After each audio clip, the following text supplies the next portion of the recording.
नमस्कार दोस्तों, मैं श्रीधर राव। आप देख रहे हैं नेताजी डॉट लाइव। जैसा कि आप जानते हैं कि नेताजी डॉट लाइव के माध्यम से हमारी ये कोशिश होती है कि हम आपके पसंदीदा नेताओं के दिए गए वक्तव्य भाषण आप तक पहुंचाए, वो भी असंपादित। देखते क्या कह रहे हैं छत्तीसगढ़ के उप मुख्यमंत्री अरुण साव। विश्व आदिवासी दिवस पर क्या कह रहे हैं नेताजी डॉट लाइव के माध्यम से। आज विश्व आदिवासी दिवस है। हमारे देश और प्रदेश में जो प्रकृति के बहुत नजदीक रहने वाले लोग हैं, आदिवासी समाज में आते हैं। विश्व आदिवासी दिवस की मैं सभी को बहुत बधाई और शुभकामनाएं देता हूं। प्रधानमंत्री माननीय नरेंद्र मोदी जी के नेतृत्व में सरकार बनने के बाद आदिवासी समाज के मान सम्मान और गौरव को बढ़ाने के लिए, उनकी तरक्की और बेहतरी के लिए लगातार काम हुए हैं। आजादी के बाद पहली बार एक आदिवासी समाज की बेटी देश के सर्वोच्च संवैधानिक पद पर विराजित हुई है। भगवान बिरसा मुंडा की जयंती को गौरव दिवस के रूप में मनाने का निर्णय हुआ है।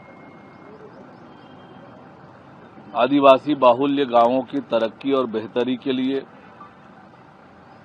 योजना बनाकर काम हो रहा है और केंद्र में भारतीय जनता पार्टी की सरकार, राज्य में भारतीय जनता पार्टी की सरकार आदिवासियों की तरक्की और बेहतरी के लिए लगातार काम कर रही है। मैं विश्व आदिवासी दिवस की सभी को बहुत बधाई और शुभकामनाएं देता हूं। सर, नगरीय निकाय चुनाव और पंचायत चुनाव एक साथ में, उसके लिए आमजनों से सुझाव मांगे जा रहे हैं। क्या ये संभव है? इससे क्या लाभ मिलेगा? देखिए, आज एक तरफ जहां देश में वन नेशन वन इलेक्शन की चर्चा हो रही है, हम सब जानते हैं कि आज लोग अपनी राय रखेंगे और सरकार भी इस दिशा में सोच रही है और इसलिए हमने एक समिति का गठन किया है कि वे इस बात पर न केवल लोगों की राय लें, कानूनी जो प्रावधान है, 3 कानून, म्युनिसिपल कॉर्पोरेशन एक्ट 1956,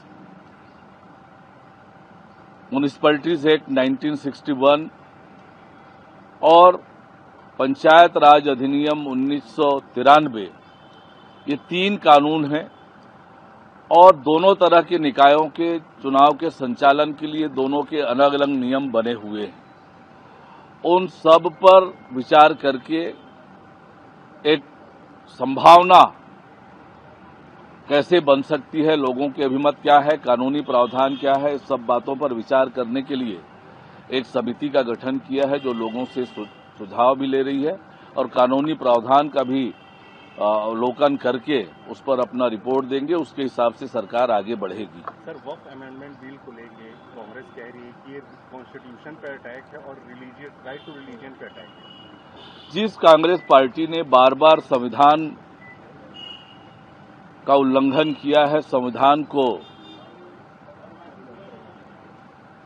तोड़ा मरोड़ा है, आपातकाल लगाकर, ऐसे अनेक अवसर आए हैं जब कांग्रेस पार्टी ने संविधान का उल्लंघन किया है। यह जो वक्फ अधिनियम में संशोधन का विषय आया है, ये आज के समय की आवश्यकता है और जेपीसी को भेजा है सरकार ने, तो निश्चित रूप से उस पर मंथन होगा। कांग्रेस पार्टी हर मामले में राजनीति करने का काम करती है। राष्ट्रहित, देश हित से इन्हें कोई सरोकार नहीं है।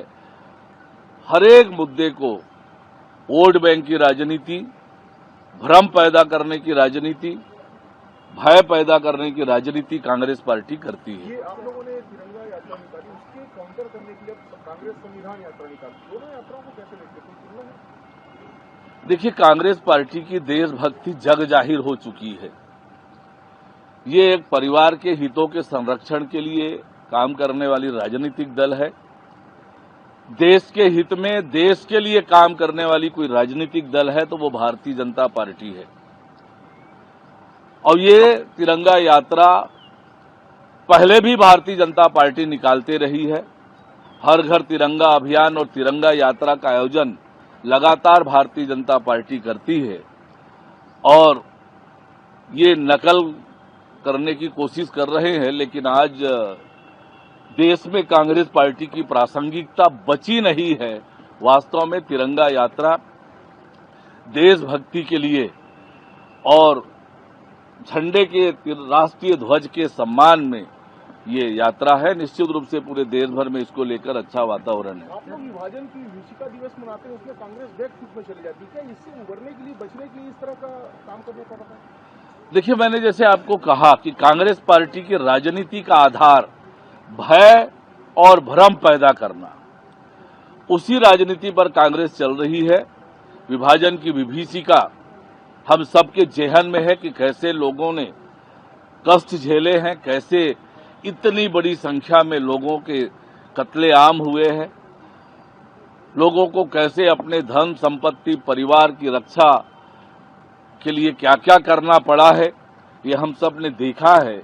उस विभीषिका को याद करना, ये आज की पीढ़ी के लिए जानना ये आवश्यक है। इसलिए भारतीय जनता पार्टी ने देश भर में 14 अगस्त को विभाजन विभीषिका स्मृति दिवस मनाने का निर्णय किया है। कार्यकर्ताओं पर सैकड़ों राजनीतिक प्रकरण दर्ज है, उसको निपटाने के लिए संगठन द्वारा प्रयास किए जा रहे हैं। पिछले 5 सालों में जब कांग्रेस पार्टी की सरकार थी, लगातार हम सब ने देखा कि कैसे झूठे मुकदमे, जनता की आवाज को दबाने के लिए कांग्रेस पार्टी ने भारतीय जनता पार्टी के कार्यकर्ताओं को टारगेट करके उन पर झूठे मुकदमे बनाए गए। उन मुकदमों की सरकार के लेवल पर समीक्षा हो रही है, जानकारी इकट्ठी की जा रही है। इसके लिए मंत्री उप समिति बनी है, समिति विचार करके रिपोर्ट देगी और उसके आधार पर सरकार निर्णय करेगी। सुरक्षा ऑडिट कराने जा रहे हैं आप लोग नगर पालिका। देखिए, नगरीय निकायों के काम चुस्त दुरुस्त और सक्षम बने, इसके लिए अनेक नीतिगत निर्णय पे हमारी सरकार काम कर रही है, उसी का ये हिस्सा है। आपने देखा क्या कह रहे थे छत्तीसगढ़ के उप मुख्यमंत्री अरुण साव नेताजी .live के माध्यम से विश्व आदिवासी दिवस पर। हमारे इस चैनल में बने रहने के लिए हमारे इस चैनल को लाइक करें, शेयर करें, सब्सक्राइब करें। नमस्कार।